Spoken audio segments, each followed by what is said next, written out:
কলা খাওয়ার বেশ কিছু উপকারিতা রয়েছে। প্রথম, শক্তির উৎস। কলায় প্রাকৃতিক শর্করা গ্লুকোজ থাকে, যা শরীরে তৎক্ষণাৎ শক্তি যোগায়। 2, পটাশিয়াম সমৃদ্ধ। কলায় প্রচুর পটাশিয়াম থাকে, যা রক্তচাপ নিয়ন্ত্রণে সাহায্য করে এবং হৃদরোগের ঝুঁকি কমায়। 3, হজম শক্তি উন্নত করে।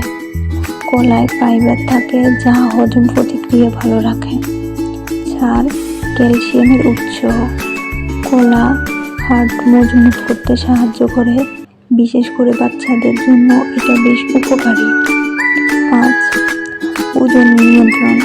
কলা খেলে দীর্ঘ সময়ে পেট ভরা থাকে, ফলে অতিরিক্ত খাবার খাওয়ার প্রবণতা কমে, যা ওজন নিয়ন্ত্রণে সহায়ক।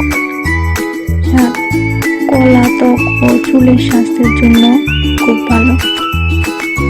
এছাড়াও কলা প্রাকৃতিকভাবে সহজলভ্য এবং প্রতিদিন খাওয়ার জন্য একটি ভালো ফল।